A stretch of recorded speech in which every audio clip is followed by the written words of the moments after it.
Glad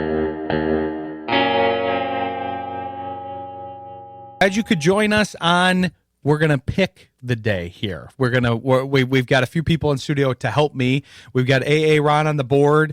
I think I have a leaning in what he may pick here. Our friend Elaine Shircliff is back, and we're happy she's back, and she's going to help us pick two, because I was having this conversation today with one of my employees who's gluten-free as well.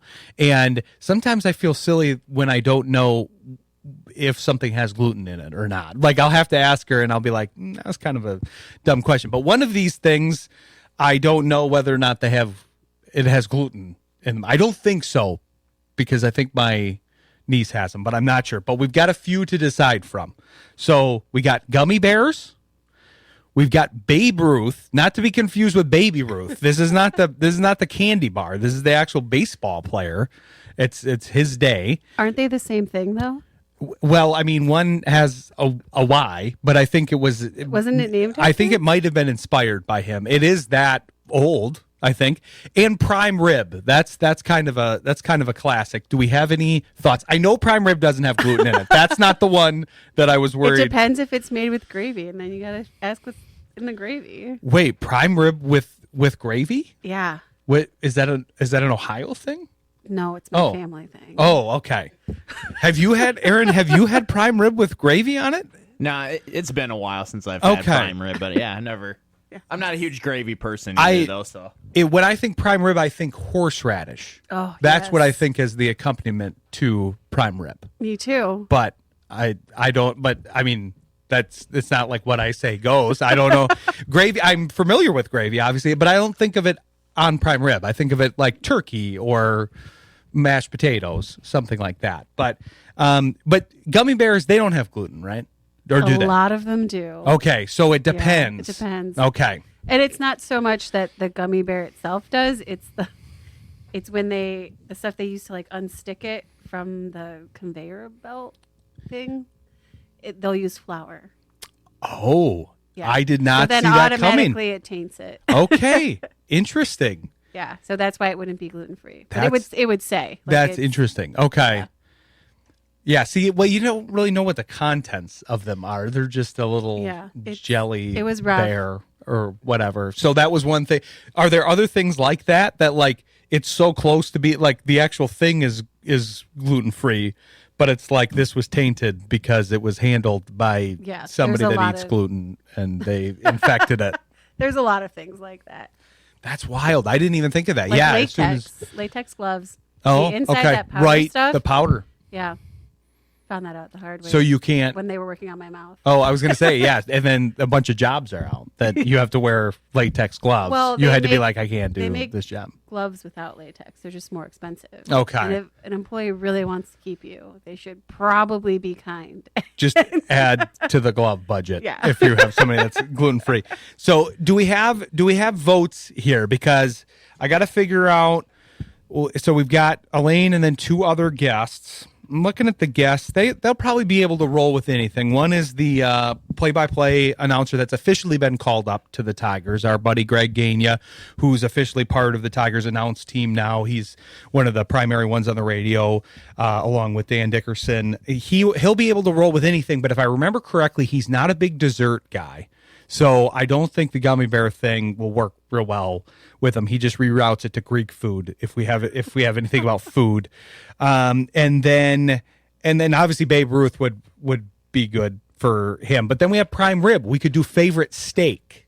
I feel like I have not done that on the show before. Any votes? Any thoughts? I'm all for Babe Ruth because I worked for the Akron Racers, the softball team in Akron that no longer exists. But they played out of Firestone Stadium. And he also played at Firestone Stadium. Okay. So what would be the question surrounding Babe Ruth? Do you like Baby Ruth's or Babe Ruth better? Oh, okay. That's pretty good. Well, what about you, Aaron? Let's have you be the first person to answer that question. Do you like the candy bar Baby Ruth or the player Babe Ruth? And I'll try to think of another homonym while you're thinking about that. I'm going to go with Babe Ruth on that one. I'm not a huge Baby Ruth person. Yeah, I'm not big on those either, actually. Those are not. I don't know that I've ever had one outside of like a bite on Halloween or something. Did he like them? Like, was that like his choice of candy and they decided to just name it after I'm not really sure about the timeline and the origins. We might have to look this part up, but this will be a good one. I know what Greg's going to say. I don't know about Robbie Bettelton. He'll be our 8:15 guest from Detroit Bad Boys. He's a little bit of a wild card, but he's able to roll with things. So as a backup, we can always go to favorite steak cut, because I feel like that's a good one. It's a very Ron Swanson question. Yes. And I like Ron Swanson and Parks and Rec. So but he would have a right and a wrong answer too. Yes. Like if you said an answer that he didn't like, if you were like New York strip, he'd probably be like wrong. He would be like correct. all the steak. Yeah. Yeah. Steak with a side of steak would probably be Ron's answer. But okay, good. We got that settled. So yours is Babe Ruth then too. Yes. To the Baby The Ruth. great Bambino. The Babe Correct. Ruth, Baby Ruth. And maybe in the break I'll be able to get another homonym. I'm slow today. I feel like you could combine Babe and Ruth and get something homonym wise. You got some things to work with, but I gotta work on that. I'm running the show currently, so I can't work on that. But yeah, we got our show question. We got a lot of things to talk about with Elaine. I'm thinking of a Babe Ruth story though. I was just down in Hot Springs, Arkansas, and there's a lot of Babe Ruth related stuff down there because that's where they hosted spring training back in Babe Ruth's day. So I actually went to the oldest bar in Arkansas, and it was a former Babe Ruth hangout. It was also a casino. Whether or not you want to connect those two things is up to you. Was Emmanuel Classe there? I don't know that. Again, the timelines may not have overlapped for that. But it was also a hangout of Al Capone too. Oh, and I whether love or not that man. they were. What? Sorry, I'm from Chicago. Wait, on. I have follow-up questions. He had a lot of soup kitchens. I mean, they were for money laundering, probably. Okay. But he fed Well, a at lot of least people. At least his money laundering was for good, I guess. Partially. Yeah, but yeah. I mean, well, usually it's not. Yeah. I mean, it was also for money laundering, I guess. But yeah, that's interesting. I did not expect your reaction to be, "I love that man," for Al Capone. That's an interesting way to start out. So who do you like better, Babe Ruth or Al Capone? Well, or the Baby Ruth? I have to say Al Capone. Oh no. Who did Babe Ruth play for? Oh yeah, your least favorite team. Well, he didn't only play for them, famously. But still. Elaine, for those of you that missed the last week's episode, she was getting into some anti-Yankees territory, which isn't really like dicey ground here. I can't imagine we have a lot of Yankees fans that listen to the show, and if they do, I guess, tough luck. But I mean, it's mostly Detroit Tigers fans that's what's funny. It's kind of like nobody picks on my brother but me. Mm-hmm. It's like there's a lot of sports radio fans that listen to the shows, but then they want to hear their team get insulted. And then so when they hear another team get insulted, I wonder what they think. Like, well, the Yankees got insulted. This is Detroit Tigers radio. We're supposed to be talking bad about the Tigers right now, not the Yankees. Everyone loves a good Yankees hate, though. Yeah, they're probably, well, okay, you're not going to like this. I'm just warning you, but I'm trying to be objective about this. They are kind of the collective team that everybody kind of roots against in baseball. Yes. I always say this about a certain team in college football. Well, I mean, and it's not just because I'm from Michigan. But like when I go to the Big Ten tournaments. Annoying. Well, I think we had this discussion. Michigan is highly ranked as well on this particular scale. I want to put together a scale. Number 2, right? But whenever I go to the Big Ten tournament, it's pretty apparent that the most people are kind of rooting against Ohio State. But Michigan might have been one this year because they were also the favorite. Yeah. So Michigan in this year's Big Ten tournament, I think probably was one. Most Ohio teams are rooted against actively, except for the Columbus Blue Jackets. They're like everyone's second favorite team. Oh, well, I could see that, especially recently now. Yeah. That would make sense. When they were really bad in the beginning, and then during the pandemic, people were like, "Oh, maybe we'll like them. We feel bad for them again." And then they started hating them after the 5 overtime game. And then now they like them.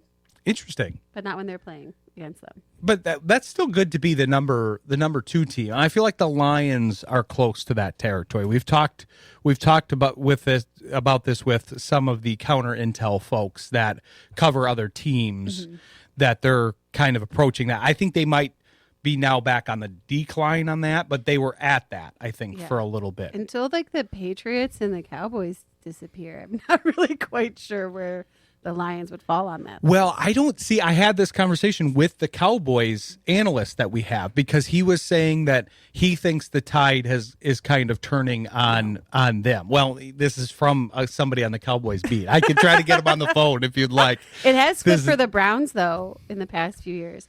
People used to like secretly love the Browns and be like second favorite, and now they like really hate It's kind of hard to after the last couple years is been kind of rough, especially with the quarterback situation. But yeah, Aiden from the Cowboys, he was the one that told us that. We'll probably have him on again this year, but maybe I'll try to have you back in and you guys can argue about who the number 2 team is. But no, it is interesting. I remember the Super Bowl. I remember when they were down to the Final Four the one year, and it was 49ers, Lions, Chiefs, and Ravens. And they took a poll, and they had basically who they were rooting for by state. And obviously only 4 states are involved, but there was weirdly a 5th state that had an allegiance, a random allegiance. But it was, everybody had their states, and then Kansas City had Missouri and Kansas. But then the Ravens had Kentucky because of the tie to Louisville for Lamar Jackson, which apparently is annoying. The Ravens just make me so mad. Well, yeah, this is but you're out on the Browns. Can you be that mad about the Ravens now? It's still ingrained in me. I have PTSD from moving from Chicago to Cleveland the year they took the team away. So I went from like football to no football. Yeah, I get it. And I watched my dad cry. Oh. I saw my dad cry 2 times over sports, and one was when Mark Price, he thought the Cavs were going to win, and Jordan hit the shot. I remember that one. Craig Elo. I think of Craig Elo. I don't think of Mark Price. I think of Craig Elo. Mark Price when it comes to the Cavs. I like Mark Price, but Craig Elo is in that shot. He was the guy. Yeah, and I think of him. I'm the same age as LeBron, and I don't think of LeBron first. Just as how much I like Mark Price. I mean, I'm a big Mark Price guy, and I wasn't even a Cleveland fan or anything, but I would have taken him over Isaiah. Sorry, Detroit fans. And he went to my alma mater too. I liked Mark Price's style, but yeah, LeBron. Yeah, LeBron's still kicking. He's still kicking, and he's doing well in the playoffs. I mentioned that at the beginning of the season because everybody was very high on what the Rockets were doing at the beginning of the season, and I remember cautioning people, I'm glad the Pistons didn't go down that path. That seemed to be the right take, because now the Rockets are looking like what I thought they would look like, and the Lakers are still rolling somehow. But we're going to take a break. We're going to come back and talk about some hockey. And then we'll see what else we get into here with Elaine. We got to talk about some draft, and you never know where we're going to get, because I think we talked about the Ravens, the Browns, the Yankees, and this is reportedly a Michigan show. So stick with us. You're listening to Sports Intel on Jethro FM. Coming back here with Elaine Shircliff, talking about, well, a bunch of things, but we're going to talk about the Griffins here and focus on the thing that she focuses on with her coverage. And we did talk about them last week, but we didn't really talk about kind of what the playoffs. We talked about kind of some of the prospective players that we might see and who to watch, but because the main focus was, hey, there's still hockey going on. There's still a lot of sports going on for the people that lost the Red Wings in this process. You can watch the Pistons, you can watch the Griffins, you can watch a bunch of different things, or just watch the hockey playoffs too, even without your team. But I'm curious how you kind of see this playing out for the Griffins, because it is an interesting storyline as far as they have been very good all year. They were off to a historic start, but they did have a lot of players going back and forth, and that's always interesting to me with the minor leagues, because that's a lot on especially some of the young guys. Shine might be a little bit advanced age for minor leagues, but there's a bunch of guys that you're having to change your location. That's a lot of added things that people don't necessarily have to deal with if you're at one level or the other, and that applies to minor leagues and the pros. So I'm curious about the mileage on these guys to a degree, because we even saw that at the Red Wings level. I remember when somebody came on the show and they were talking about how they wished that Patrick Kane was on the U.S. team for the Olympics, and I remember thinking to myself, and I think I said it to him, for him, I'm sure he would have liked to have, but I'm kind of glad because we don't need that extra mileage. And we kind of saw it with Larkin and even the significantly younger Raymond as the season went on. Would they have had those injuries without it? Who knows? But I'm curious kind of how you see that playing out now that the gang is kind of all back together, but they haven't been together all year. And so do you think that difference in continuity will help or kind of hinder them as they get into the playoffs? Because it can cut both ways. So it's really tough right now because the last time the Griffins played was April 19th. And then the first time they're going to play in the playoffs is May 2nd.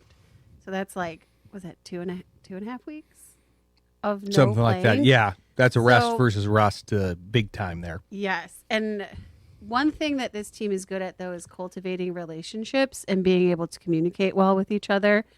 Especially when they have downtime. So I think it will be beneficial, and you'll be able to see like the gang's all here, and now they've had this time together. But I haven't been to a practice, so I can't see practice-wise how they've been. I just know from the past this season. So I think it's going to be interesting because there are young guys who stepped up to new guys who stepped up to the call when all those guys were up there or when veterans weren't producing. So that's where I'm kind of like that for the guys who have been up, down a lot, who played a lot more games than 72 games, because they played in both places. I think the time off was good, and they'll hopefully be just rested enough, not too rested. So yeah, I'm not really sure because there's a lot at play there, like you said.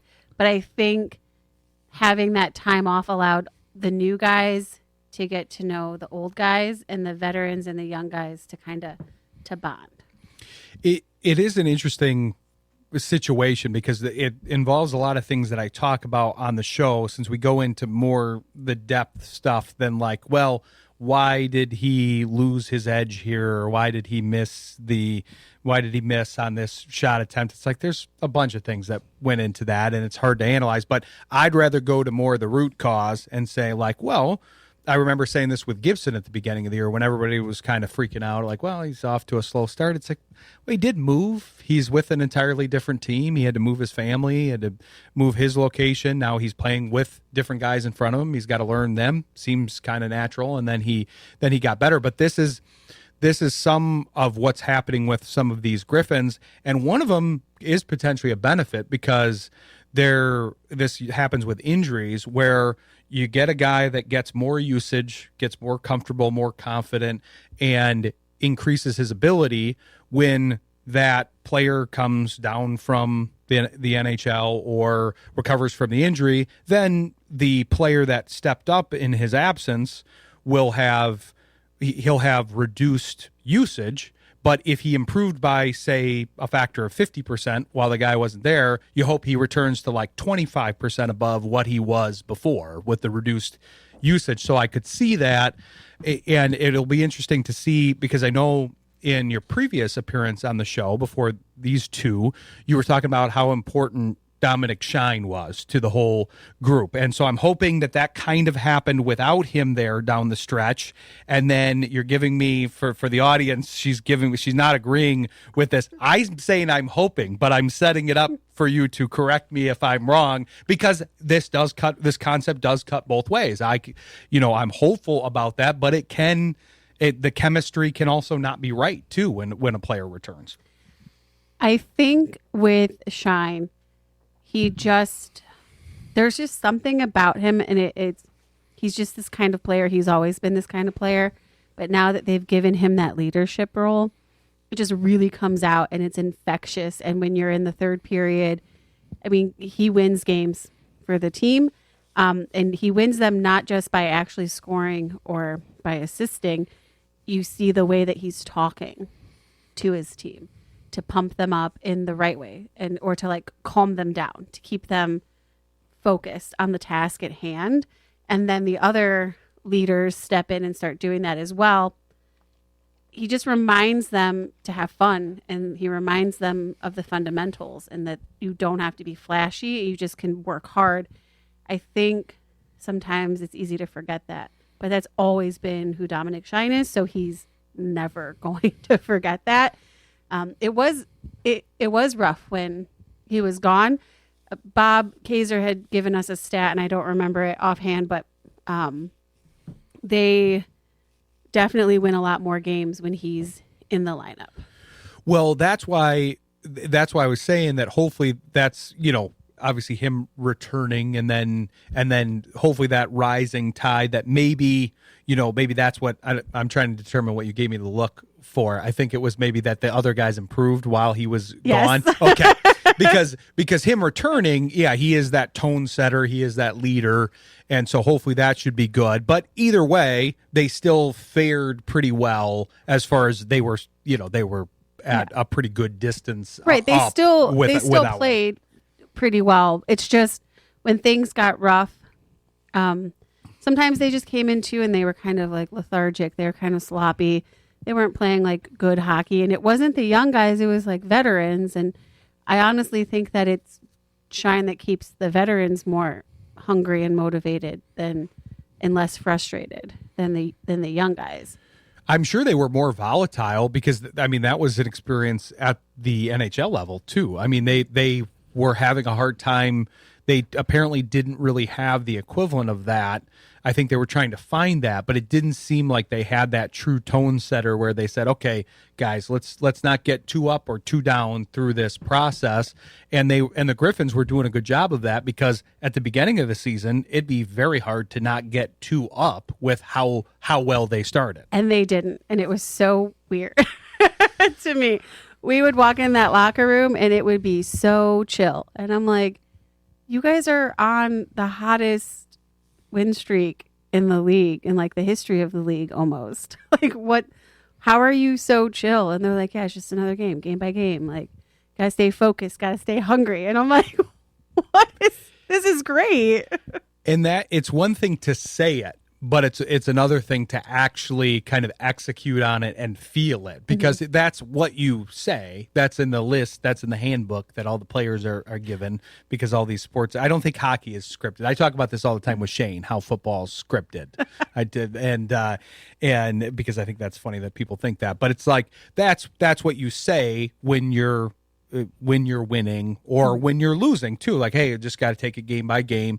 But you could tell they clearly believed that. They clearly played that way. You could feel it. Like the energy, you could feel it down there.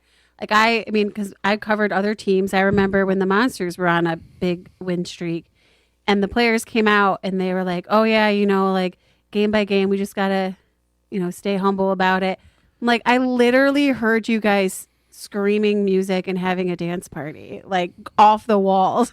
Like, I go to the Griffins locker room, we're standing outside waiting, and it's you hear the music, they're having fun, but it's not like they won the Stanley Cup. What kind of music are we having? Do we know? They have all different types of music. Yeah. I'd be curious of the music. Different choices. People get their phone up there. Yeah, the DJ. It matters who the DJ is. Mm-hmm. Okay.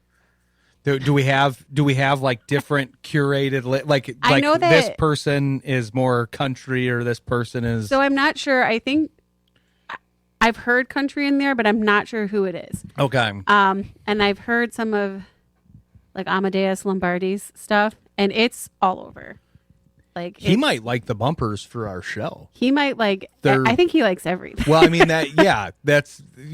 that would be metal from the region that he may be interested in. But because he loves all different types of music. His theme song, like his goal song, is Palmdale by Afro Man.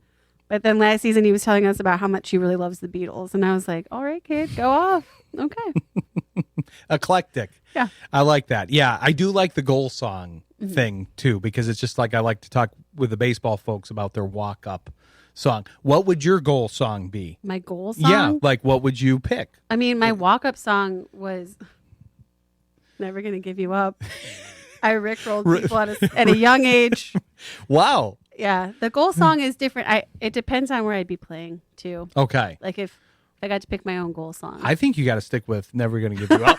I think it just transfers. Maybe like Pink Pony Club. Throw that in there. See what happens. See, that's too hip. I only know about that song because I was a DJ at a wedding, and then somebody made fun of me for not knowing what that song was at the time. Because clearly, anybody that's listened to our bumpers can understand that that's not really my type of music. Something like Let the Bodies Hit the Floor. Oh, see what happens okay, there. Get everyone aggressive. really aggressive. Okay. I don't know. All right. It's different with a goal song than a walk-up song. Okay. That's interesting. I guess I didn't think of Like those a being celebration different. Song. Isn't it like isn't it just a song you like? So the walk-up song is what? Getting you pumped up, and then the goal song is celebration. Yeah. Okay. Yeah. Maybe it's just celebration. Maybe it would be Cleveland Rocks. there you go. No matter where I play. Get a little, yeah. I don't imagine that would do well here in Michigan, unless people are thinking of the Drew Hang Carey on, show. Sloopy. Maybe, some of those wouldn't go well. I think I would have Enya. That would be mine. Which song? Probably Oronico Flow, but you could convince me for a couple others too. That's great. That both pumps me up and is celebration. By the way. That's both. So that would be both my goal song and my walk-up song. Nice. So that's a little tidbit for the listeners. We're going to take a break and probably talk some NFL draft after the break and maybe more Enya. Stick with us. You're listening to Sports Intel on Jethro FM. Coming back here with Elaine Shircliff for a third segment. Wanted to talk about maybe a couple teams. We're going to talk about the Bears for sure. We're going to talk about we'll talk about the Lions probably a little bit at the end of the show. Aaron and I will talk about them, but we'll be covering them pretty extensively on Thursday. We're going to have Al Karsten for Pride of Detroit on, and we'll probably have him on for close to an hour to talk about the Lions draft. But Aaron and I will give you our thoughts towards the end here. But since we have a Bears fan in studio, we figured we'd do some counter intel and talk about the Bears because it's also interesting. Now this is, Ben Johnson's first kind of full year in the system here. I mean, it is his second year, but the idea that he's been there for a full year and now he gets to kind of see what he needs. And I'm curious what you think. I have a couple thoughts looking at their picks, but I'm curious what you thought as a Bears fan here. Well, I noticed about each of their draft picks is that they are very smart. And they use their eyes really well. They can anticipate plays pretty well. So that was kind of an interesting thing to me. They also all seem like very good character guys, like on and off the field. So it seems like they maybe also went that route. And they also, a lot of them seem like they're moldable. Like they'll listen to a coach and what they have to say. So I was worried there was going to be a lot of overlap between what the Bears and the Lions were going for, and admittedly, obviously, you don't know what each board looked like. I feel like the boards were maybe more similar than we'd know by the picks because they ended up kind of going for different positions, different archetypes, but the Bears kind of, I think one of the more surprising things was they tripled down on a position that I think people thought the Lions may take, which is tight end, given that they have Laporta injured right now. The Bears spent an early pick on tight end to now have 3 tight ends here, which may mean they're playing a little heavier personnel. I thought that was kind of interesting. I feel like that might be where Aaron leans on that subject with those 3 tight ends. Then they also drafted a center, so we got to see how his relationship is with Ben Johnson because his last 2 centers have left. Yeah. So the center thing was, I thought that they would maybe take the safety at second round for the second round, Emmanuel McNeil-Warren.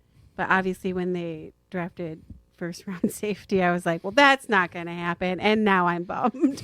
But Logan Jones is For center, I had to think about it a little bit, but what got me is there is a quote from an anonymous AFC personnel. I think I know what you're going to say. I know what you're going to say. Okay. So they said he's fun to watch. He plays like he's got 2 kids and a mortgage to pay. Like that kind of grown man effort. That's Chicago Bears football, and that's something that Ben Johnson would love. And so I feel like they looked at that kind of want to get things right and play their butt off. I think that even though he's undersized, he has good athleticism and he keeps it simple. And he's got the fundamentals locked down. So I think Ben Johnson's probably got really excited about him being there when they picked him. Well, and obviously he wasn't the decision man when he was at the Lions, but the Lions have a tendency to like a lot of Iowa players. I think they have a connection to the Iowa program, and I wouldn't be surprised if Ben Johnson kind of carried that over, because there's a reason that both of those guys, Johnson and Campbell, and their respective regimes would like the Iowa program and the way they play and produce players. But yeah, I had heard that quote. That was a classic quote. I and this was a little early for that for center in general. I think people had center going a little bit later, but it always ends up being a little different. And people were focusing on offensive line. That's a proven team building method to build in the trenches. I am curious on the Thieneman thing that they drafted Dylan Thieneman in the first round. I'm curious if they would have drafted McNeil Warren had Thieneman been gone. I would love to think so. Yeah. It wouldn't have been a bad pick at 25. No. It was around when McNeil Warren was valued, and I think a lot of people thought that Thieneman may be gone by that point. Right. But it was I think he definitely would have. It was a strong safety class, both at the top and depth-wise, too, because there were some pretty talented safeties that didn't even get drafted because there was a pretty heavy supply there. Well, and it's hard to look past 95 tackles at Iowa, right? Like, it's hard to look at that and go, we don't need that. Yeah, they got. I mean, even in the depths of the draft, like Keyshawn Elliott's a good pick for later on in the draft. Jordan Vandenberg is a good kind of value, deeper defensive line pick that I thought the Lions could potentially be interested in, and they were taking defensive linemen a lot in that range. Malik Muhammad was a guy that kind of dropped in this draft, and I thought that was a good value. They got a good cornerback value, just like the Lions did. I wasn't sure what they saw in Malik Muhammad. I know his game, but I wasn't necessarily like impressed with him. And then they traded up to get him. So I was like, okay, they see something. So I started reading a lot of the scout reports on him. I try not to do that, try to make like my own opinions, but I wanted to see what maybe they saw. And almost every single one said that he reads and matches routes extremely well. And that is something that they need in Chicago. Yeah, they did need some help in the secondary, and clearly they thought so with the capital that they spent on it. They didn't have a ton of needs. They were, obviously the team that came out on top, and they played pretty well this year. But that's the board for the first round worked out really well. Like when they were sitting there at 25, it was like, man, this is a good board. I couldn't make heads or tails about who they were going to pick because there was just so many viable options. Caden McDonald was rumored to them a lot, and that's one of your Ohio State guys. So you seem happy with the safety pick, though. I am. Well, here's my thing about Ohio State is, especially when it comes to, well, just a lot of them, I don't think that they always produce as well as people think they're going to produce. I think they get weighted heavy because they're from Ohio State. And then you don't always see that kind of success. So I wasn't upset. kind of an anti-Ohio State take there from Elaine. No, I know what you're saying, especially because I said this about the Ohio State class this year as far as all the defensive players that came out, because you had a bunch of guys that were valued as top 10 guys. You had 3 guys that had top 10 values on the same defense: Arvell Reese, Sonny Styles, and then Caleb Downs, who slipped a little because of the injury thing. But all 3 of those guys were regarded as top 10 guys. But it's also hard to know since this is such a synergistic relationship between all these guys, you don't actually know who was carrying the majority of the weight. Like, was life easier because Cade McDonald was clearing the way for Sonny Styles as a linebacker, and he had good defensive line play ahead of him? Was Sonny Styles making Caleb Downs' life easier because he was covering more of the field? Was Arvell Reese making Cade McDonald look better? It's hard to know that until you separate all of them and put them on different teams, which is what the draft is doing. So it'll be interesting. All those guys deserve the reputation that they got as far as where they were regarded to be picked, but also just from kind of, if you're dividing up the pie, it's also hard to think that all of them are going to play up to their draft status, because it's like, okay, did they really have are they going to be like the premier player? Because now they all have to be the top guy on their defense. That's where I say, even with like hockey, any sport, to be honest. But I would say definitely with like more team. So not so much baseball, but like more team. Everyone's playing the same goal kind of thing. I mean, baseball is a combination of individual and team. But if a team is really good and you see it, like people pick a player and go, oh, they're going to be so good here. They don't slot in. It's not the same chemistry. It's not the same systems. It's not the same.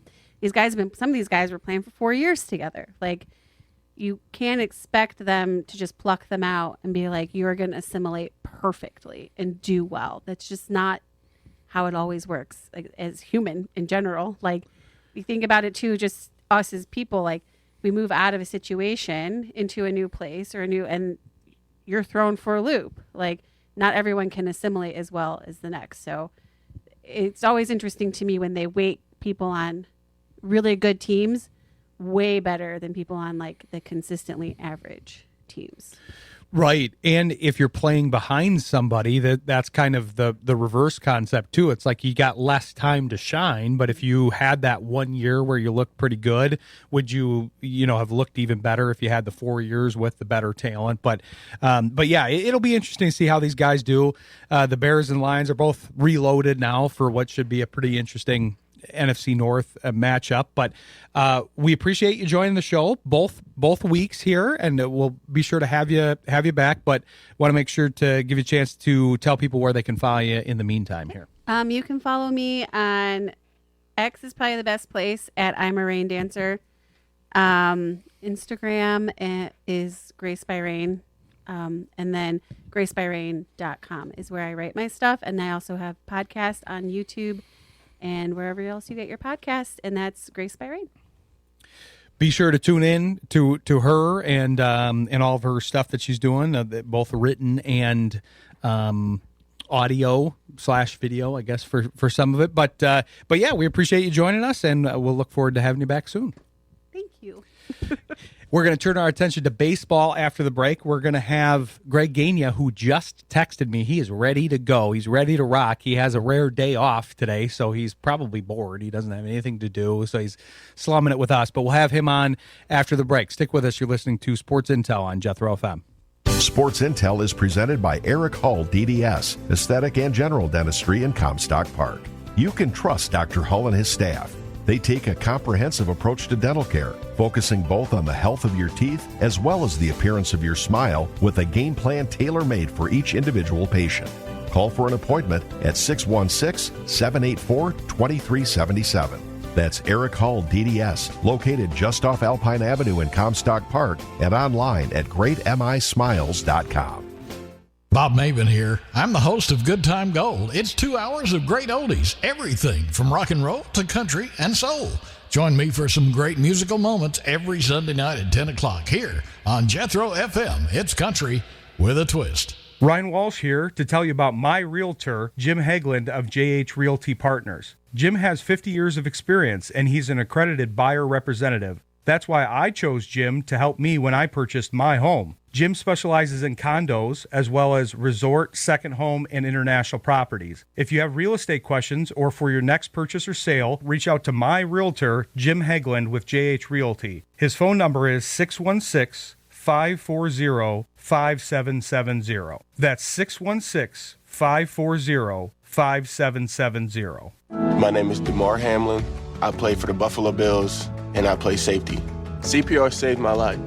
I've teamed up with the American Heart Association as a national ambassador to help create a nation of lifesavers, turning bystanders into lifesavers through CPR education and access to AEDs. Nearly 3 out of 4 cardiac arrests that don't happen in hospitals happen in homes. Join me to ensure everyone has the chance to live longer, healthier lives. Visit heart.org/nation.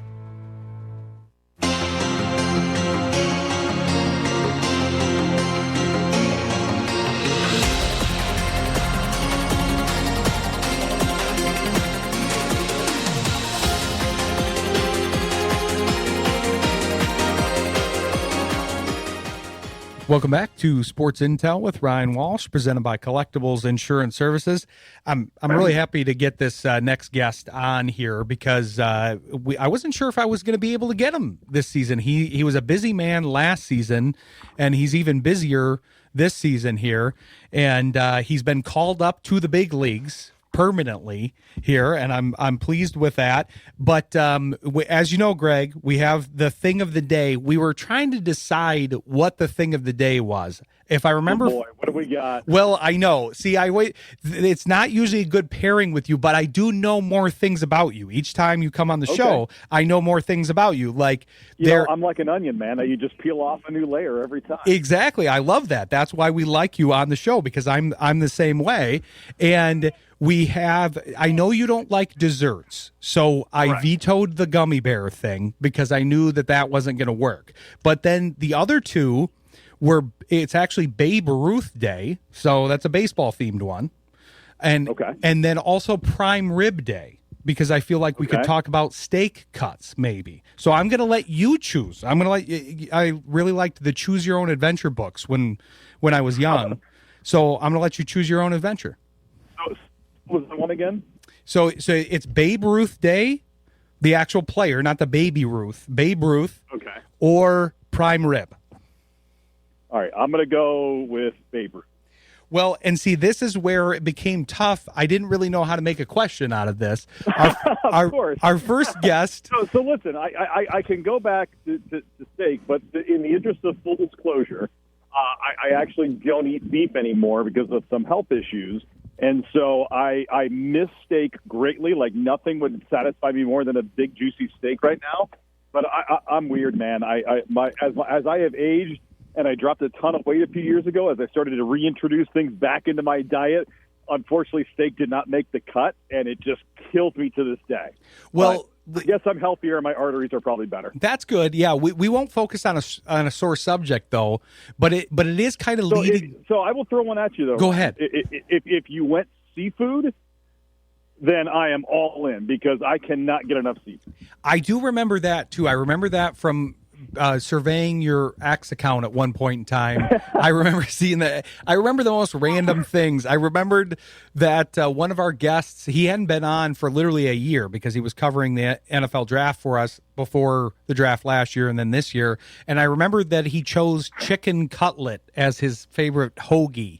And it was like a year, and I was like, sorry if that sounds creepy that I remember that from a year ago, but it's just kind of the way my brain works. But it does lead me to an interesting question because I am a big fan, as you probably could surmise by my random questions, of the rain delay questions game. Okay. That they play on the main telecast, and I'm wondering if we're ever going to get Greg Gania on rain delay questions.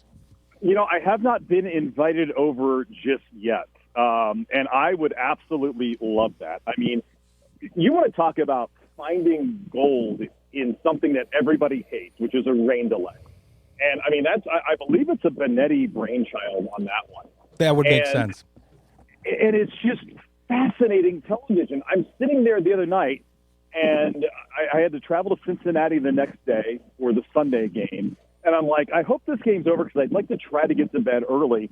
Then the rain delay comes, and I am locked into my television for 2 hours watching Jason, Bobby, and Johnny yuck it up. And it is just phenomenal TV. Like how that just shows how talented Jason Benetti is, that he can take something that the whole world hates in a rain delay and somehow relate it to everybody, take questions from the fans. And I think that's one thing that we as broadcasters don't do enough of, and that's why I try to interact with people on X as much as I can, because they want to hear from us, and they want to hear, not necessarily about baseball. Like, I'm not going to engage with some knucklehead that's telling me that A.J. Hinch should have done this, this, and this, because that happens and you just, you blow by those. But I will engage with somebody when they ask me questions about food or life on the road or where'd you guys eat. I mean, one of the biggest pieces of feedback that broadcasters tend to always get, because we travel to some pretty cool cities, whether that's, in the minor league, you have a few good ones, and then when you're in the major leagues, you have some really good ones. And people want to know, what do you do? How did you spend your day? If you had an off day on the road, how did you do that? I love talking about that stuff, and I think Rain Delay Questions has encompassed life and baseball, melded it together with unique personalities, and it just makes for brilliant television and probably something that the Tigers, now that they have Detroit Sportsnet, are going to be able to sell. It's a sponsorable segment because of what they've turned it into. Oh, definitely. I mean, even now that they have the whole lead in where they have the intro, like it's a 90s sitcom, and they have the introduction for everybody. I used to, I still do, I just don't watch it that much, but I used to really like the Inside the NBA program. I liked Ernie Johnson. I liked the interactions between everybody. Yeah. And everybody would ask me, well, what's your favorite show? And really, Inside the NBA was my favorite show for many years, and then it moved off of TNT, and I just didn't watch it very often. But now I think Rain Delay Questions might be my favorite show. And at one point I heard, and I don't know if Jason was just being facetious, but it was like trending on Twitter at the time. I would believe it, because I think also it's being copied around the league. I only watch your guys' feed because, I mean, a lot of times it's tough for me because I want to watch all the feeds if I can, but there's enough baseball games to begin with that I can't watch all the feeds. But now with you guys being embedded into the Detroit Sports net and the MLB app there, I can switch and I can watch the game but listen to you. That's what I did yesterday. I listened to you and Dan and then watched the main broadcast, but I'll kind of toggle back and forth so I can listen to everybody. But it does make it must-see TV, where it's like you can skip through for that one that they had, the 2-hour rain delay. I was trying to catch up. I'm trying to watch multiple games. I watch all the games that I cover on the show. So I have to watch the Pistons. I was watching the draft extensively. And then when they had a rain delay, I'm like, well, I guess I'm watching this for the next 2 hours. It's incredible. I mean, it's lightning in a bottle. And, and that's the thing. I'm sure it just started as a joke. I don't know the actual origins of it. And then it started to take off. And it's all about that connection with the fans. And, I have a 23-year background in minor league baseball, and that's something that you're always trying to do from the minor league level. And I think sometimes at the major league level, it's hard to connect with people. And that is just, a 2-hour insight into, I mean, they got into some deep conversations on that. And I thought that was so cool. I love the gamut that they run, because it goes from very silly and kind of topical and busting each other's chops to very deep and illuminating about the different people. And I thought that was great, especially for Bobby, because he hadn't been on that much, and then when he was on one of the longer and deeper ones, and I think that gave people a good. I thought, especially for Bobby and Johnny sitting up there, I thought that was good that they had a different synergy because it was different than the normal ones with, where we're going to see Dirks more, we're going to see maybe Dan Petrie more, Daniela more, those guys up there. That was a different combination, and then it was like a snowflake. We had a different iteration of it. Yeah, and I tell you what, man, Bobby Scales, I am a better human being with Bobby Scales in my life, and I mean that in the most sincere way possible. He and I have become really good friends over the past 3 years, and I mean, we talk multiple times a week when I'm not with the team, or we go out to dinners, we hang out, we'll go to the bar and have a few drinks. I mean, he is just salt of the earth, unbelievable, off the charts human being. And so I was happy that he, never want to be happy for a fellow broadcaster to have to sit through a rain delay, but I was especially happy for Bobby that he got to do that because it exposed fans to Bobby in a way that, they haven't been able to see Bobby Scales because he's usually on the radio side. I think he's got maybe 15 TV games this year or something like that, but he's so good at what he does. And he has so many insights, and he has the ability to pull from not only as a former player who grinded it out for 10-plus years in the minor leagues, a couple cups of coffee in the major leagues, and he has 75 games. He's got the front office perspective after being in the Angels front office and then running their player development, going over to Pittsburgh and running their player development.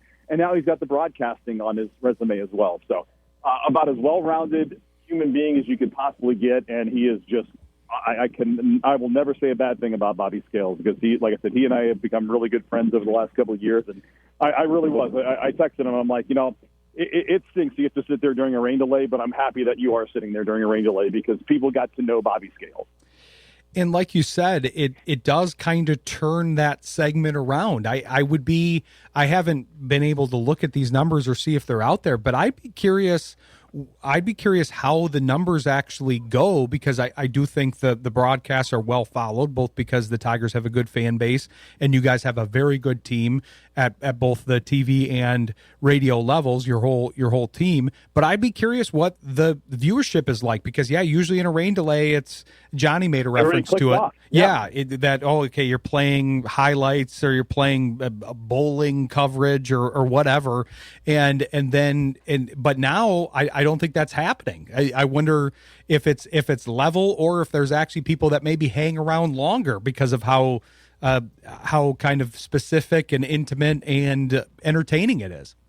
Yeah, and you know what? And I think that I haven't seen any TV numbers personally, but I mean, if people weren't watching, they wouldn't be doing. Is the way I've looked at it. And so clearly there is a demand from the fan. I mean, people want rain delay questions merchandise now. I mean, it has just become this cult following for rain delay questions, and it's just awesome. I mean, like it's just such a way to connect with your viewers. And I mean, there is not a bad thing I could say about what they've done with that because it is truly good TV.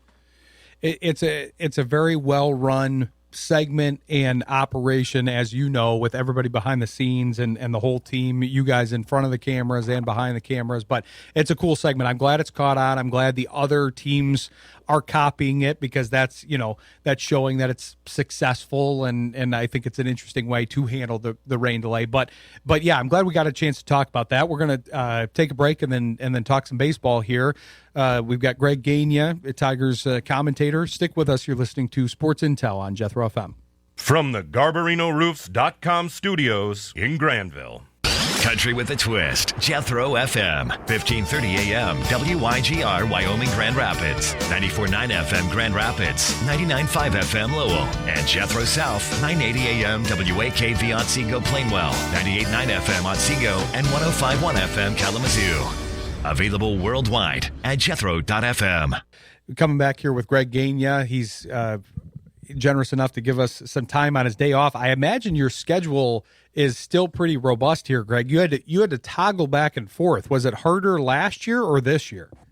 Oh, by far the last 2 years of my life were very, very difficult. That's what I would have thought. Yeah, it's slowed down a little bit now, which has been nice. I'm not traveling as much.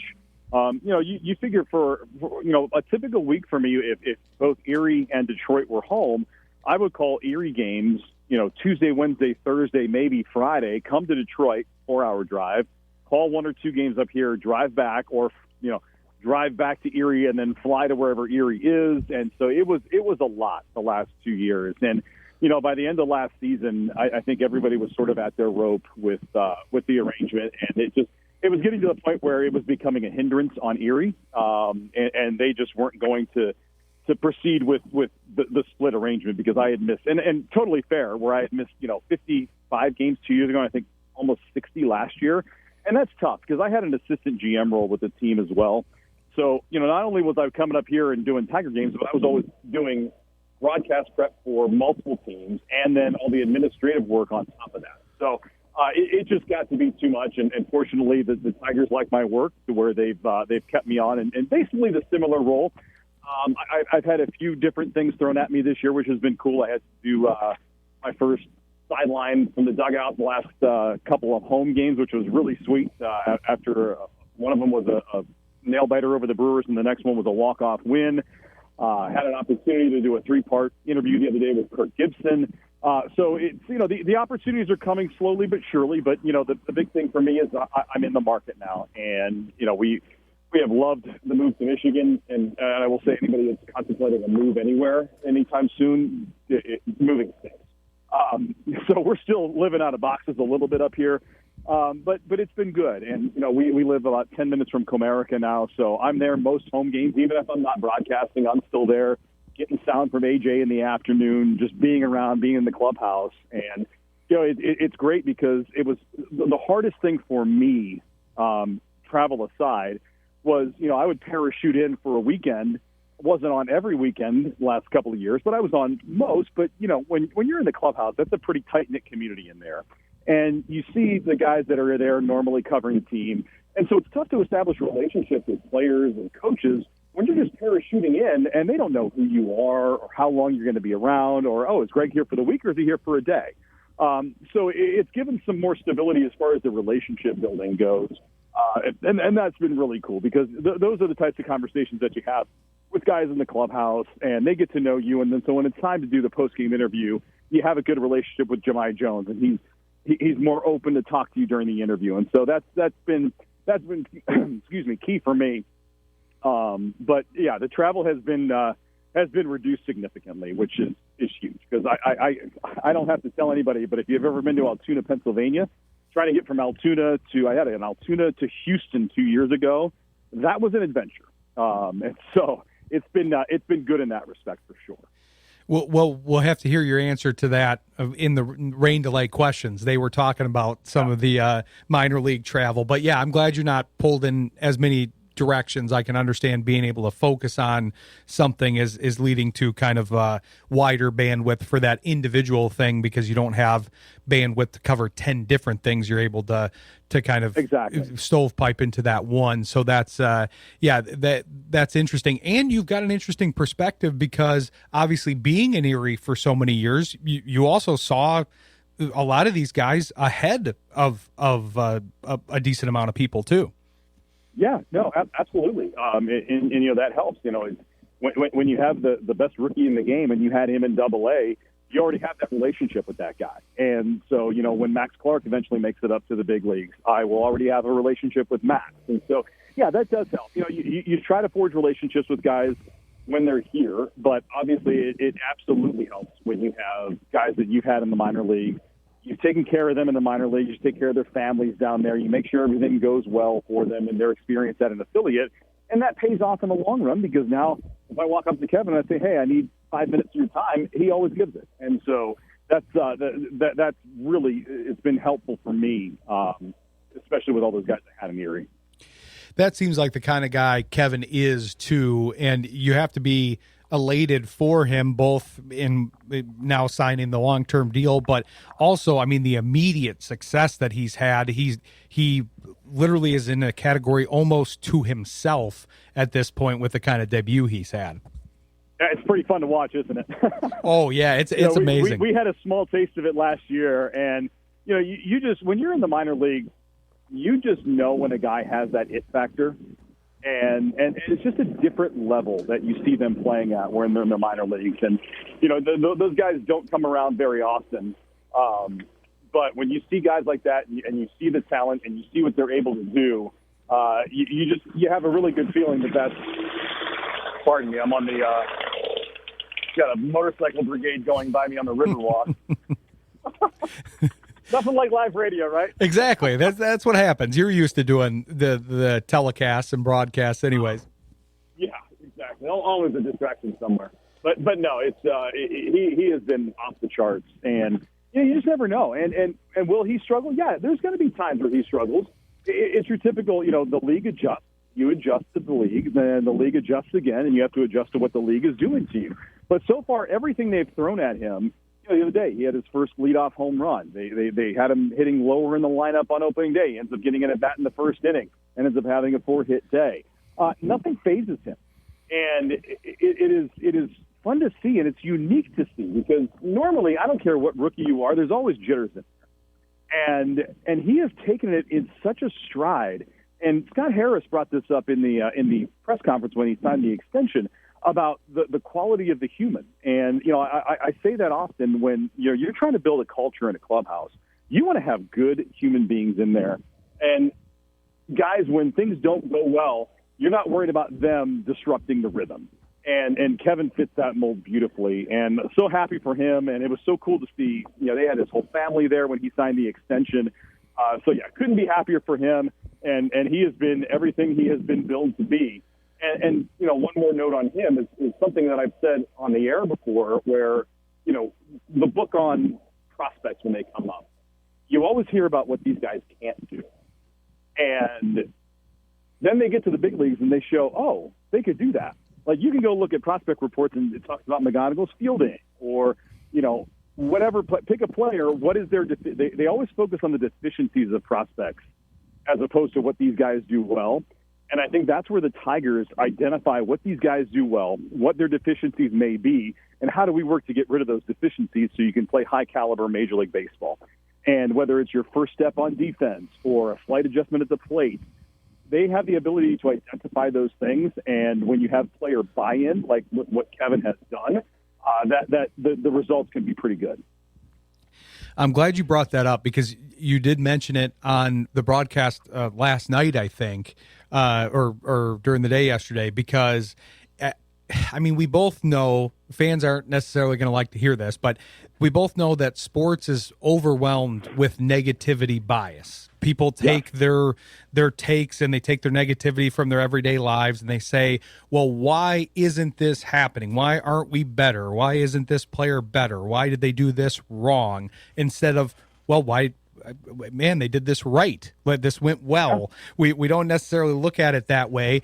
Kevin hasn't really given an opportunity to be too negative about him. I think they tried kind of in the beginning. It was like, okay, well, his fielding might not be up to snuff, or he's a young guy. He might not be able to adjust. But I thought the fielding was coming along nicely, and that was one of the selling points of him in general, that being a young guy, he's clearly a very mature guy, very professional. So of all people coming up to the big leagues, I thought, man, this guy is going to be able to settle in nicely. We haven't even seen him go through a low point, so we haven't even really seen him handle it. But I'm pretty confident he'll handle it well. But that's what we do with these guys, and I was really glad you brought that up on the broadcast in general, because it's not fair, and it's also not realistic, because a lot of people, when they're being negative, say they're being realistic, but it's not realistic because it's not an accurate depiction of what's going on.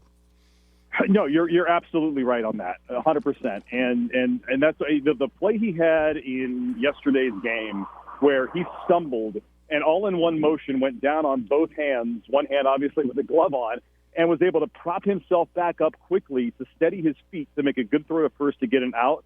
I'm like, if there were any questions about this kid's defense, watch that play, because there is such pure athleticism there, and that could have easily been an error, and it wasn't. He got the out. Exactly. And I do want to talk a little bit about that other the other half for him, because obviously he's traveled through the system with Max Clark. We saw them both here in Grand Rapids, and then you saw them in Erie. I think you might be the one to pitch this too, because every time I talk about these two, I say, hey, we need to reunite the buddy cop tandem that is Max Clark and Kevin McGonigal. They're like Riggs and Murtaugh from Lethal Weapon. We need to get them back together, and because I do think that McGonigal obviously provided a lot to the major league team as far as his consistency and his hitting and all the things that we've been talking about in the interview. But I am interested to see what Max is going to be at the pro level, because although they're very good buddies, they're also very different from each other, and he's going to provide a different element if and when, I mean, it's pretty much when at this point, he joins Kevin and the rest of the guys at the major league level here. Yeah, no, and they do. They're such good friends, and you know, it's sort of similar to Torque and Green when they were in the minor leagues together. You know, they just became really good friends. They ground each other. They're there for each other. And you see that with Kevin and Max as well. And, you know, Max is obviously the more rah-rah of the two. But Kevin's a pretty fiery kid at times, and he'll get after it on the field.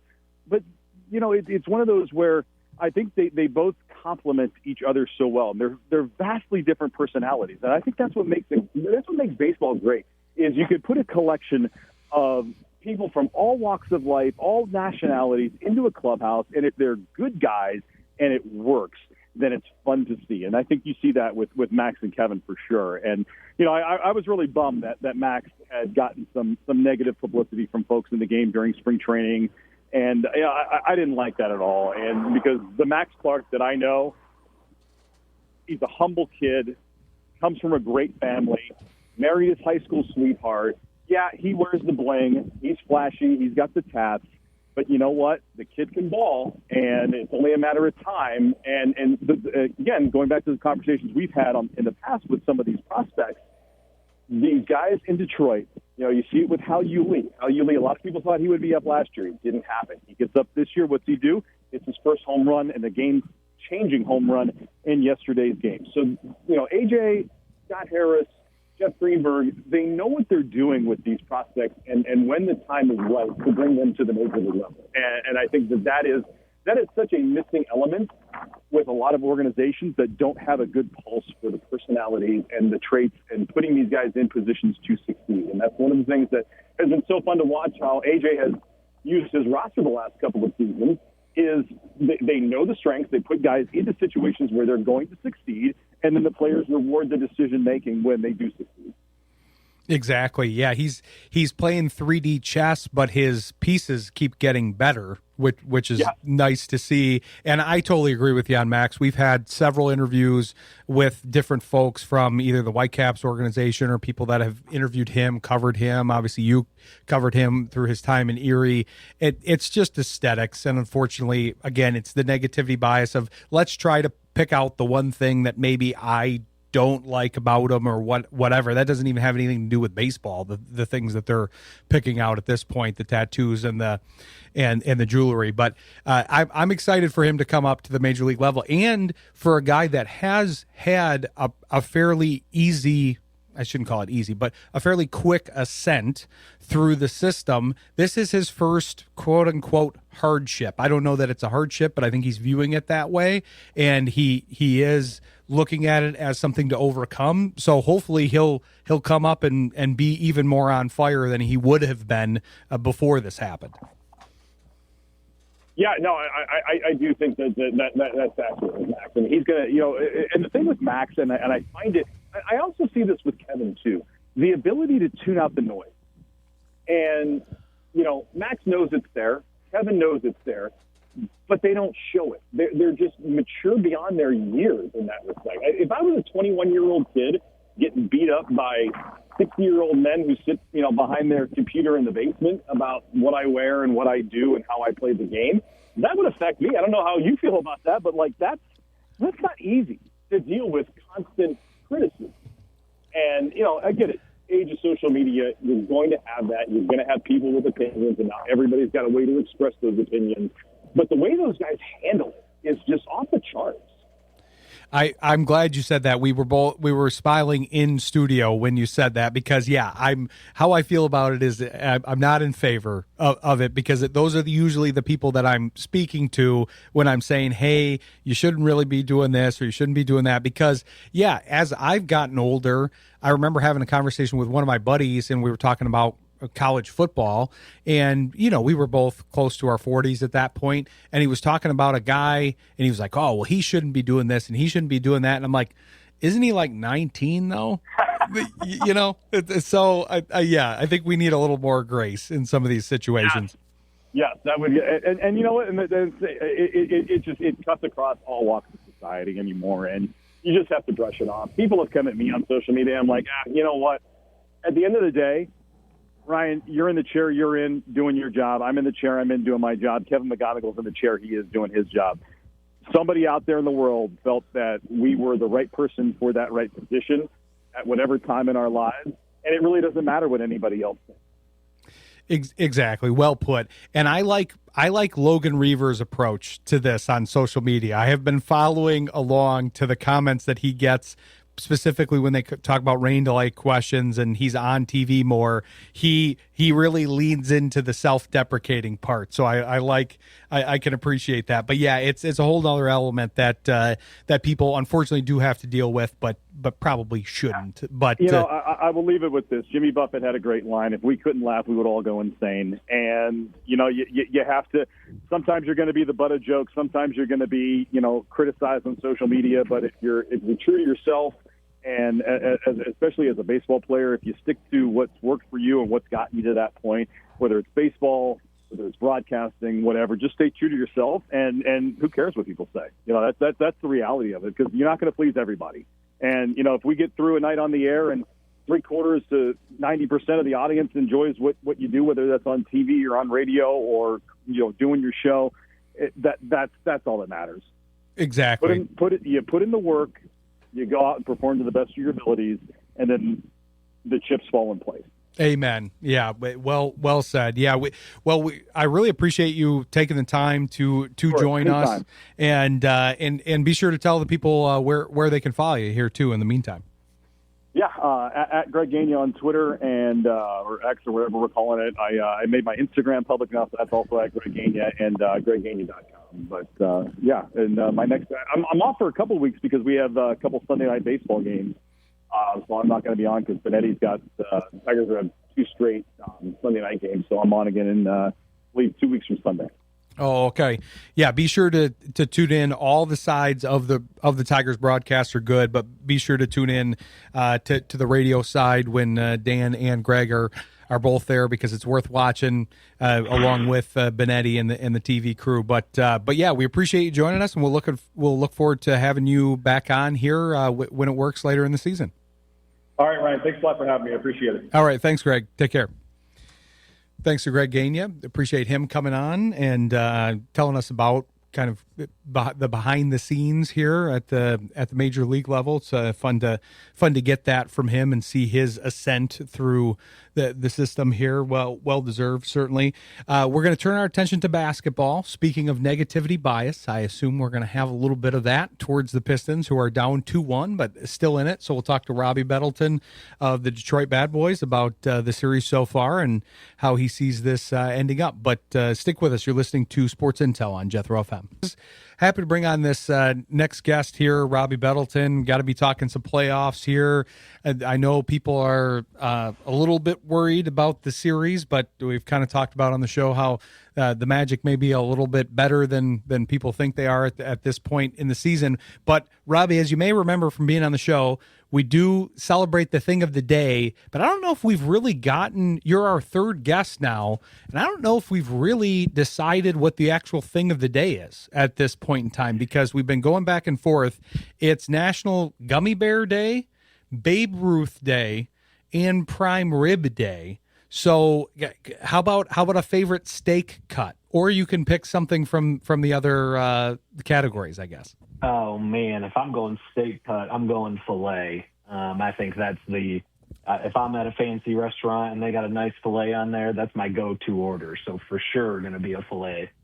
That's a good choice. I was surprised that it wasn't more definitive. I thought prime rib was really going to get people going. I thought that it's going to be like, okay, here we go. We can talk about steak. We're normally talking about candy and pies and things like that, but yeah, it didn't really take. But I think that's a good way to end it and good choice. But we got to talk some ball here because I've been talking about this. This is it's not the same, but it's been giving me a similar vibe to when the Lions played the Commanders in the playoffs a couple years ago. And I had 4 segments that were all Lions. They were different writers on the Lions beat. And I desperately wanted somebody to say, well, I think the Commanders really could give them a game here. Everybody was predicting a blowout. And for the first time, really in the Pistons season, a team that's kind of been underrated for the objective number 1 seed in the East and all of that, I think certain people were underrating the Magic because of the injuries and not playing together for a while. But this team was supposed to be better than the Pistons team at the beginning of the season. It was one of the teams that people were anointing, and obviously the season played out and they didn't have their health, but now they do, and it's a formidable team, and I think we're seeing that. But it's funny to me that people are getting so down in what's just a competitive, good series with hopefully a decent amount of games left. Yeah, you first said that there are some people that are worried out there. Consider me one of those people. I watched the beginning of the game so far, and it got off to another rough start for Detroit. So not feeling any better. But I feel like when the play-in tournament was happening, I was like, Detroit's the number 1 seed. They won 60 games. They really didn't struggle with like anybody in the regular season. So I didn't really fear any play-in team as a first round matchup. But I think you're right in that Orlando is like clicking at the right time. But at the same time, I think Orlando is just a very, very difficult matchup for Detroit. Like they have a very similar play styles of both teams, kind of being these bigger physical defensive teams, that really don't shoot threes all that often or shoot them very well. But really, like I feel like the Magic's length and just how big they are have really just caused problems for Detroit. Cade had 4 turnovers in the first 4 minutes of this game that's going on currently, and that's kind of been the story of the whole series, I would say, is just I saw that out of the 16 playoff teams so far, Detroit is the second worst with 17 turnovers per game, and they had 7 pretty quickly into this game tonight, so it's not looking like that's going to improve so far. But I definitely feel like I underrated the Magic, and they're matching up really, really well with Detroit. Well, I'm clocking where they are at the beginning of the interview, so we'll see if while you're on the air here it improves. That's what I'm hoping. Okay. Hoping I won't for. Spoil anything for you either. But no, I am keeping track of the score. But I wanted to talk about the Cade thing because I'm a huge Cade fan. It's going to sound like I'm ragging on him, and I'm really not. But a lot of the narrative has become, and it has been over the course of the season, Cade doesn't have enough help. I don't think Cade would really like that narrative. I remember that narrative getting very popular with LeBron, and I never liked when people said that because it was usually when he had, I remember people saying that when he had Dwayne Wade and Chris Bosh or Kevin Love and Kyrie Irving, and I thought, how much help does he need? Look at what Tyrese Halliburton brought to the finals last year. I mean, I think it depends on the player and whether or not they're a leader and make the other players better and truly elevate the players around them, which Cade obviously has a tendency to do. But the one thing that I feel like is kind of pivoting in his game, yeah, he's playing well. He's scoring. He obviously had a very large scoring output in that first game, so the narrative became, well, he was scoring, where was everybody else? But his playing style changed too, so I think that changed the flow of the offense, and you can kind of chicken and egg it to a degree and say, well, did he need to get more aggressive because they were playing behind, or did they get behind because he played more aggressive?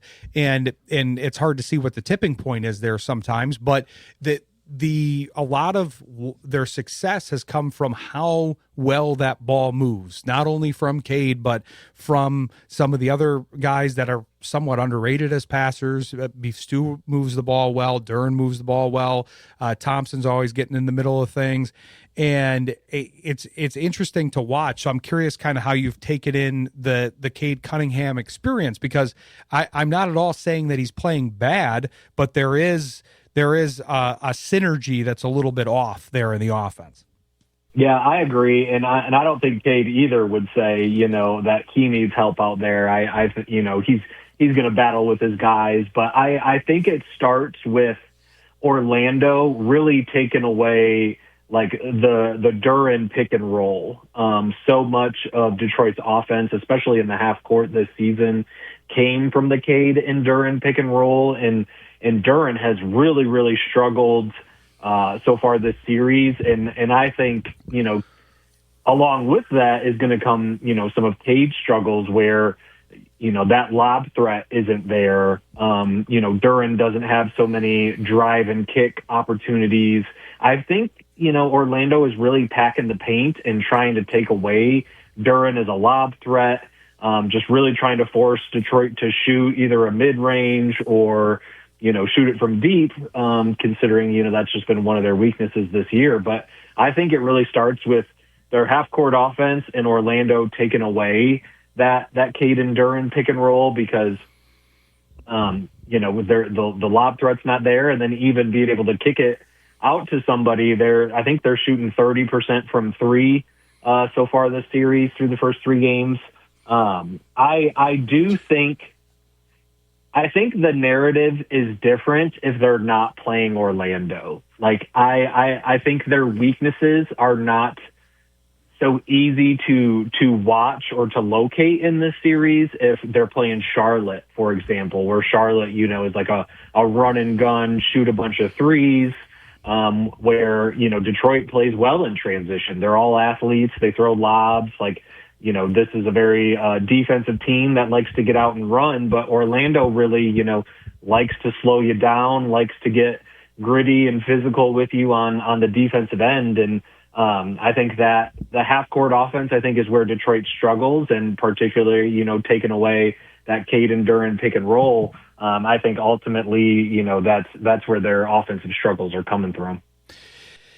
It has changed the balance of the offense, which is kind of interesting because, Duren is probably not playing as well for, I thought you summed it up very, very nicely, but it's been fun to see some guys that maybe we weren't sure what the output was going to be, but man, the two forwards out there, Harris and Thompson, they have really played well. So I'm hoping they can kind of hold that, and then everybody else can kind of pick it up, get a little bit more shooting from the outside, get a little bit more from especially that shooting guard position, and stretch that floor, get that gravity, and then increase the space for Duren. But the forwards, I've been impressed with. It feels like Thompson's found his rhythm better than any other point in the season, and Harris, for going through a long season at an advanced age, is playing very well.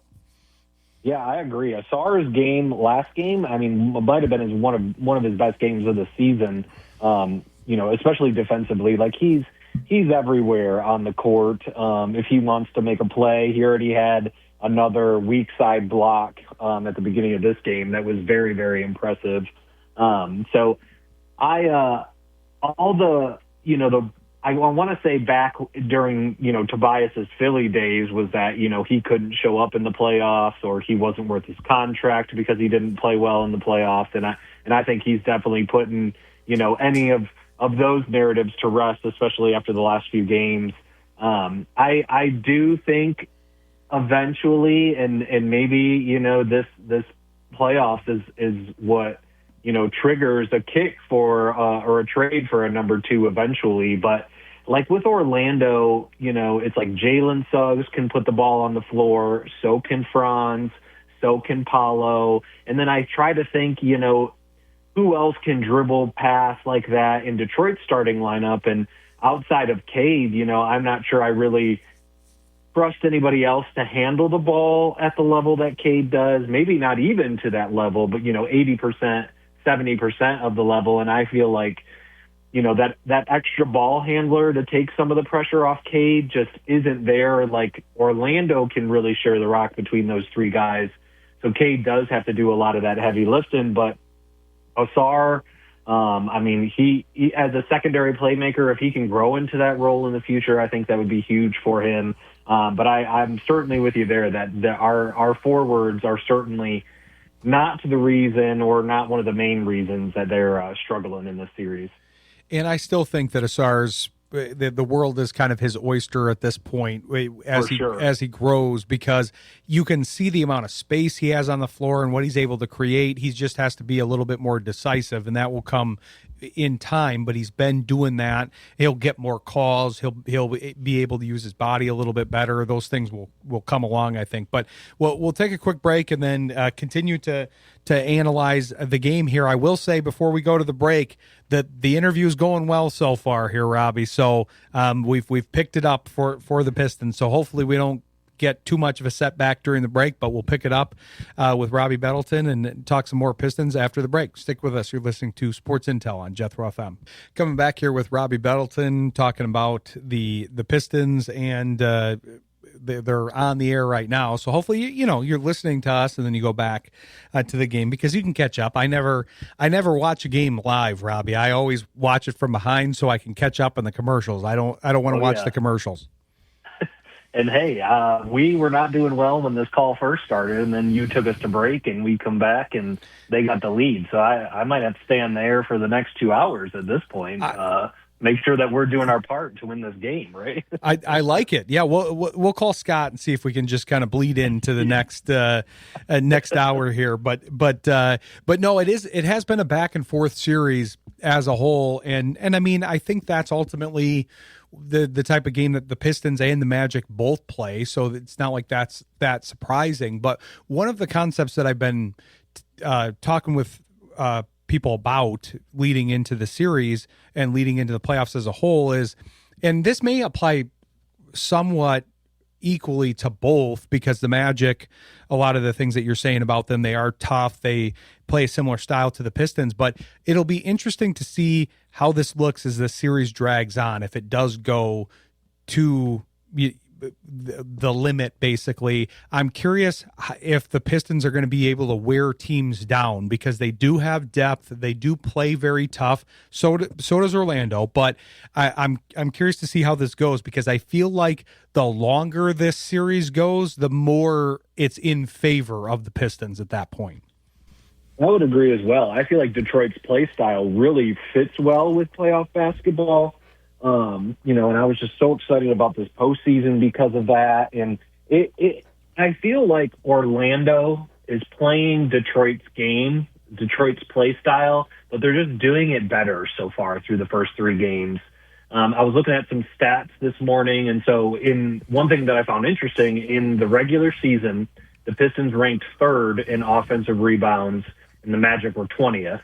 But so far this playoffs, out of the 16 teams that are in the playoffs, the Pistons are only 11th in offensive rebounds, and the Magic are 4th.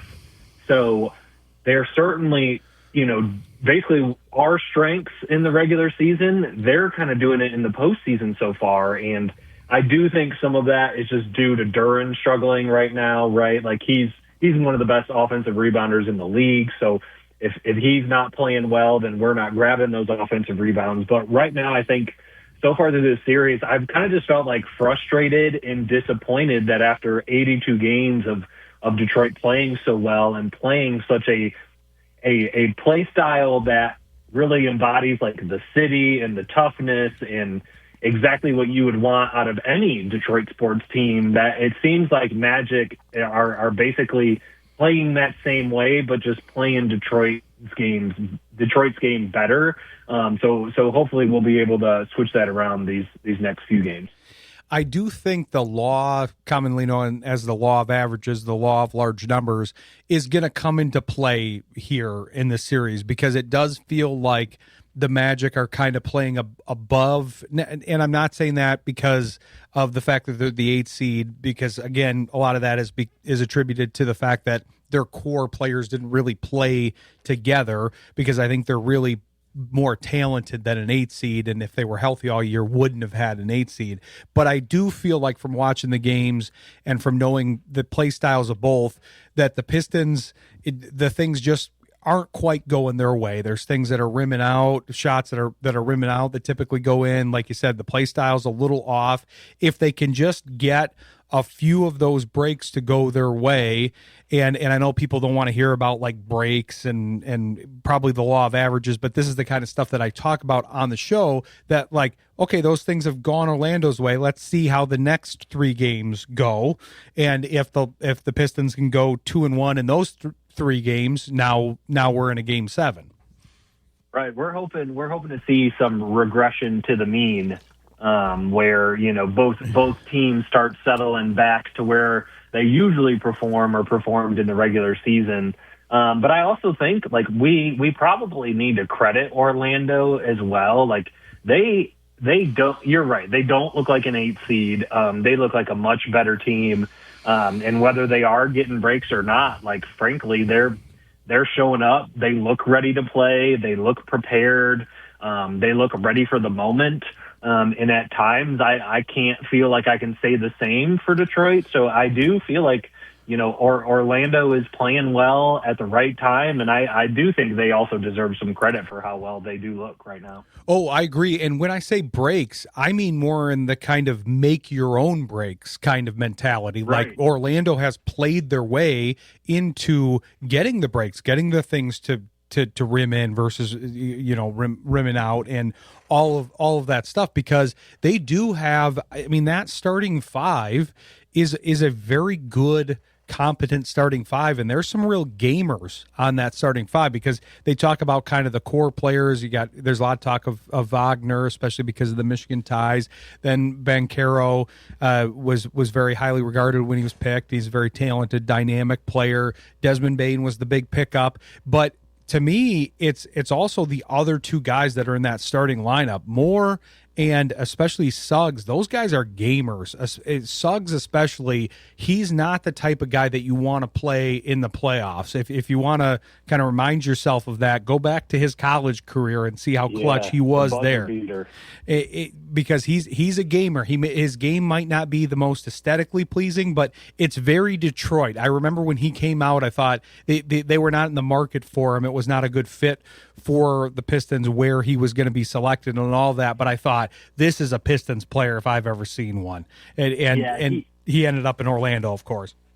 Yeah, I remember his shot back in Gonzaga, that buzzer beater. Suggs has been on the radar, I feel like, ever since that shot, but I he's crossed my mind as a potential trade target, as somebody that I think would fit next to Cade, is kind of like that bigger, oversized, like bulldog type of a guard that can also shoot the 3. So yes, I totally agree. And with Orlando, like really their 2 primary playmakers in Banchero and Wagner are both, 6'10", 225, 250, whatever their weights are, but just very, very big playmakers who are just hard to guard. Like it's very difficult to guard 2 guys who can play make, who can dribble, who can initiate the offense at their size. And so far it's been working out for them this series. Exactly. It really is a talented starting 5, and then there's some guys that have come off the bench and given them a little bit more help than you maybe expect. But I gotta expect some of that from the Pistons. Durant to play a little bit better, them finding some openings and some ways to involve him. Or if they don't, this was always something I was curious about in the playoff strategy when we were talking about it leading up to the playoffs. It's like, well, if one of these pieces isn't working or they're able to counter it, then you can either try to counter it in your play style or your personnel, because they obviously have Stewart, intricately involved in the plan. But we did even see some Paul Reed minutes because, I mean, he's one of the better number 3 centers, if not the best one in the league. So it's not like you're pulling out a deep bench player, even though he is deep on their bench. He's played well whenever he's played. He plays with a lot of energy, and he's a little bit frenetic. So I kind of like that element where it's like, okay, you were defending Duren pretty well. Now try to keep up with this. Like try to keep up with Paul Reed and see if you can keep him off the offensive boards as well as you were Duren, because Duren is a little bit more statuesque out there, whereas Reed is he's manic. He's constant movement. Yeah, I agree, and I think that's I think one of the beauties of postseason basketball are like the coaching adjustments, the strategy, who guards who. And I guess if they were going to make a change, if JB Bickerstaff wanted to make a change at all, I would like to see Isaiah Stewart stretch the floor a little bit more. He was more so a shooter during the Monty Williams days when he was oh my gosh, as soon as I say that, he shoots a 3 and he makes it. Look at that. It's coming to fruition. I like it. See, I'm manifesting right now. Yeah, and just, because JD is so athletic, such a power guy on the inside, and I think the beauty with Stu is his ability to stretch the floor, and then it throws Orlando for a completely different look. Kind of to go along with what you were saying with Paul, it's like, all right, you can guard Duren by guarding the rim, and you can kind of pack the paint. But, like, what happens when, Paul Reed's getting fluid in the lane? Or what happens when Stu is at the top of the key shooting threes and then, maybe you got a little bit more spacing in the paint at that point. So I would like to see if they're going to make a few more adjustments. I think going with either Paul or Stu, because they kind of do offer a little bit of an offensive game different than Duren's that it could prove useful as the series gets deeper. I agree, and that's what I think is their true advantage. Is they're if you take maybe the starting 5 of some of these opposing teams or core 8 players, rotational 8 players, you might have them kind of ranked above what the Pistons are, but there's very few teams in the league that are truly as deep as the Pistons. So the way I envision it is like, let's take them out to the deep water and drown them. Let's get them. Some of these matchups are going to work better for some players better than others. It's not necessarily a knock on Duren. Maybe his play style just doesn't work as well against Orlando and Moore and Batazzi and all the guys down there. And so Carter, rather, I'm going Pistons saying more, but Carter, and maybe Stewart and Reed do provide a lift, and then you're just getting Duren more of a rest and having him be more impactful while he's out there, so you can get quality minutes from everybody. But I'm happy to say that that when I first turned it on, they're now a 7-point. We're +7 with you on the air right now. Okay. So that's pretty that's a good. Great stat. Yeah. So yeah, put that in your box score here, Robbie. But but no, we appreciate you coming on. Hopefully we'll have more Pistons to talk about, but great assessment of what's going on. Be sure to tell people where they can follow you here in the meantime. Yeah, you can follow me on Twitter or Blue Sky at BobbyBuckets313. And then if you want to check out any of our Pistons writing, our coverage throughout this playoff series, you can go to DetroitBadBoys.com to check us out there. Officially up to +9, and they have the lead, so we're good here. So we'll let Robbie go and lock that differential in. But we appreciate you coming on the show, Robbie, and we'll look forward to having you back on. Thank you, sir. I appreciate it. Talk soon. All right. Thanks, Robbie. Take care. Thanks to Robbie Bettelton. Appreciate him coming on. And, we'll finish up. I'm glad the Pistons are doing better. I'll have to watch the game once we get off air here. But I'm going to talk with Aaron and get his thoughts on the draft here for the final segment. And then we'll kind of preview the talk on Thursday here. So stick with us. You're listening to Sports Intel on Jethro FM. Thank them and the rest of our sponsors: Eric Hall Aesthetic and General Dentistry, Calder Financial, Grand Management Group, Rydan Investments, Encore Business Group, Jim Hagelin of JH Realty, Williams Chiropractic, ICOR, and the West Michigan Sports Commission. Want to thank all of them for their support. Want to thank the guests that were on. Great stuff from them. As usual, Elaine Shircliff, Greg Gania and Robbie Bettelton. Great stuff there, and we'll have more coverage of definitely at least the Pistons and the Tigers here next week, and we'll be following up with the Griffins as well. Want to thank Aaron for keeping us on track, but since he'll thankfully be on Thursday, so he'll be able to get in on the conversation on the lines, but want to get his take on the draft here, because one of the ways that I kind of stay out of things, as far as like, Greg was talking about social media and people talking and all the negativity, I kind of remove myself from that, but then I don't actually know what the tenor of the conversations are sometimes. So I think the draft reaction has been pretty positive, but I'm curious what you thought of the Lions draft over the weekend. Yeah, I mean, the first two picks were spot on. Definitely, I think Blake Miller was probably the best fit for them now, just because of the experience he's had and how many snaps he's had. I did like they traded up to get more from the University of Michigan, and they also got Jimmy Rolder too. I think two Michigan guys, can't go wrong with that. I will say this though too, I was kind of hoping that they get a tight end in the draft. Somebody else in there, because I'm not sure if Laporta, if he's still going to be out or not. And then probably I would have went for a safety. But a lot of the DBs that they drafted, I don't know too much about them or everybody else on their roster, with Branch and Kirby Joseph both being out. Preferably would have had a safety more than a cornerback, but I have a feeling they'll probably move like Maddox to kind of help play safety for a little bit. But overall, I felt it was a pretty good draft for what they had.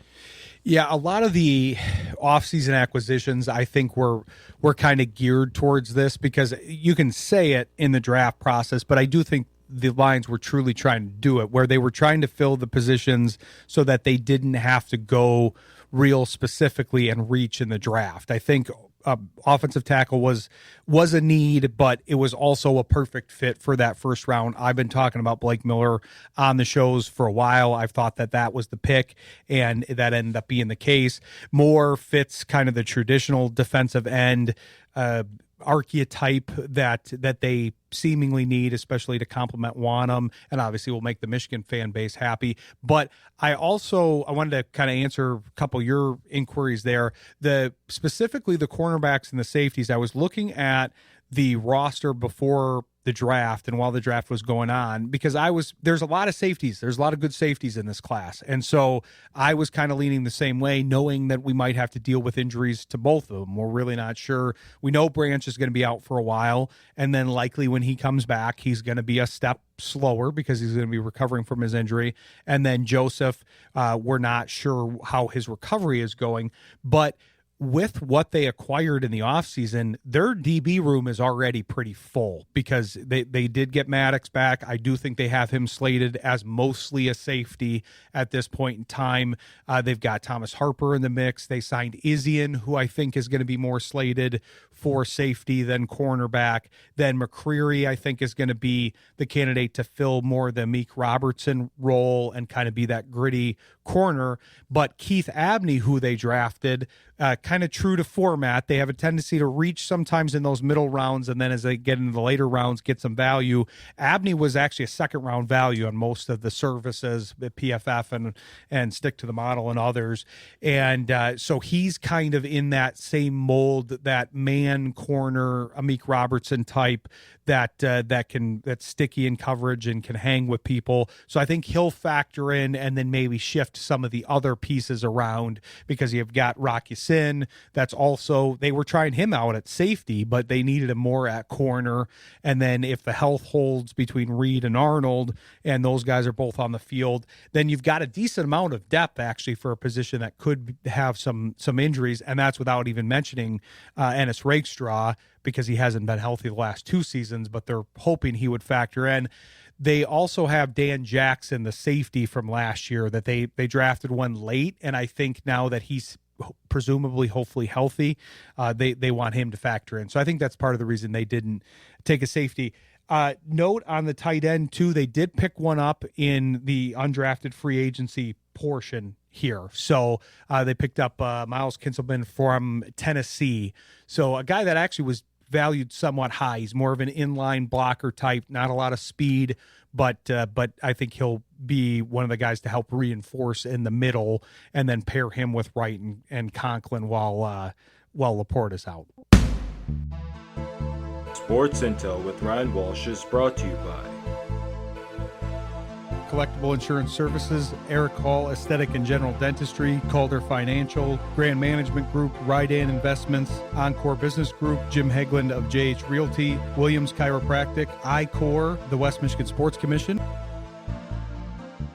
Sports Intel with Ryan Walsh. Stay informed and stay vigilant.